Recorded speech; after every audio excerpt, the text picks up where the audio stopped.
نماز چھوڑنا کفر اور شرک کے برابر ہے. وَأَقِیمُوا الصَّلَاةَ وَلَا تَكُونُوا مِنَ الْمُشْرِکِینَ، اور نماز قائم کرو اور شرک کرنے والوں میں سے نہ ہو جاؤ.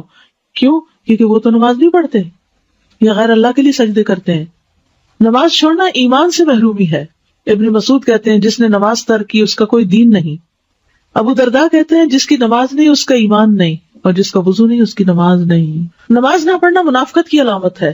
وَلَا يَأْتُونَ الصَّلَاةَ إِلَّا وَهُمْ كُسَالَىٰ وَلَا يُنْفِقُونَ إِلَّا وَهُمْ كَارِهُونَ، وہ نماز کو نہیں آتے مگر اس طرح کے سست ہوتے ہیں، اور خرچ نہیں کرتے مگر اس حال میں کہ ناخوش ہوتے ہیں، اللہ کے راستے میں صدقہ کرنے سے گریز کرتے ہیں.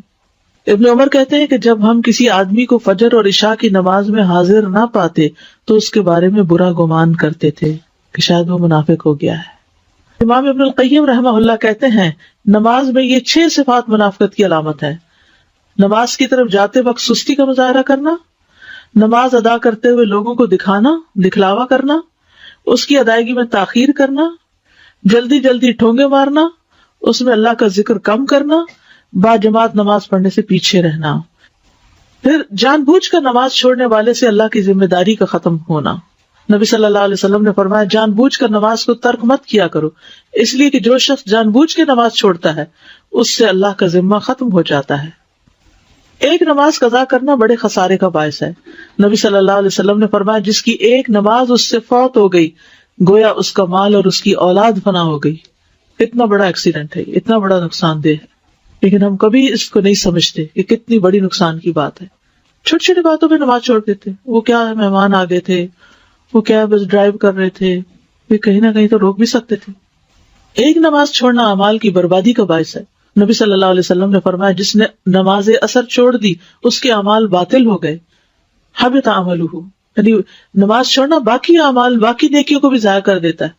کئی لوگ ہیں نا وہ یہ کہتے ہیں کہ ہم اور جو اتنے اچھے اچھے کام کرتے ہیں، ہم کسی کا دل نہیں دکھاتے، ہم صدقہ خیرات کرتے ہیں، لیکن کیا ہوا جو نماز نہیں پڑھتے. یعنی عام طور پر ان لوگوں کی تعریف زیادہ کی جاتی ہے جو لوگوں کا خیال رکھتے ہیں لیکن نماز پڑھے یا نہ پڑھے. تو ٹھیک ہے، وہ بہت اچھی نیکی ہے، لیکن اس نیکی کی حفاظت تبھی ہوگی جب آپ نماز کی حفاظت کریں گے. اگر آپ نے نماز کی حفاظت نہیں کی تو وہ نیکی بھی ضائع ہو جائے گی. دلوں کی سختی اور غفلت کا باعث. عبداللہ ابن عمر، ابو ہریرہ دونوں بیان کرتے ہیں ان دونوں نے رسول اللہ صلی اللہ علیہ وسلم کو ان کے ممبر کی سیڑھیوں پر فرماتے ہوئے سنا لوگ جمعہ چھوڑنے سے باز آ جائیں ورنہ اللہ ان کے دلوں پہ مہر لگا دے گا، پھر وہ غافلوں میں سے ہو جائیں گے. نماز کے وقت سونے والے کے کان میں شیطان کا پیشاب کرنا. عبداللہ کہتے ہیں کہ نبی صلی اللہ علیہ وسلم کے سامنے ایک شخص کا ذکر کیا گیا کہ وہ صبح تک پڑا سوتا رہا اور نماز کے لیے بھی نہیں اٹھا. آپ نے فرمایا شیطان نے اس کے کان میں پیشاب کر دیا ہے. ابن تیمیہ کہتے ہیں کہ نماز کو چھوڑنے والا چور، بدکار آدمی، شراب نوشی کرنے والے اور نشہ کرنے والے سے بھی زیادہ بدتر ہے. بے نمازی کے لیے موت کی سختیاں. والتفت الساق بالساق الى ربك يومئذ المساق فلا صدق ولا صلى ولكن كذب وتولى. اور پنڈلی پنڈلی کے ساتھ لپٹ جائے گی، یعنی جب جان کنی کا وقت آئے گا اس دن تیرے رب ہی کی طرف روانگی ہے. سو نہ اس نے تصدیق کی اور نہ نماز ادا کی، لیکن اس نے جھٹلایا اور منہ پھیرا. پنڈلی کا پنڈلی سے جڑنا جو ہے یہ سختی کی علامت ہے. نماز سے غافل ہونے والے کی قبر میں سزا. سمرہ بن جندب کہتے ہیں کہ نبی صلی اللہ علیہ وسلم نے خواب بیان کرتے ہوئے فرمایا جس کا سر پتھر سے کچلا جا رہا تھا وہ قرآن کا حافظ تھا، مگر وہ قرآن سے غافل ہو گیا اور فرض نماز پڑھے بغیر سو جایا کرتا تھا. استغفر اللہ استغفر اللہ. بے نمازی کا قارون، فرعون، حامان اور ابی ابن خلف کے ساتھ انجام.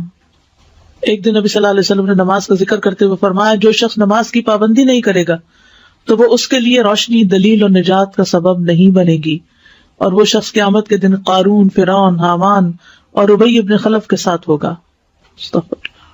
نمازوں کو ضائع کرنے والوں کے لیے ویل. فویل للمصلین الذین هم عن صلاتهم ساہون. بس ایسے نمازیوں کے لیے ہلاکت ہے جو اپنی نماز سے غافل رہتے ہیں.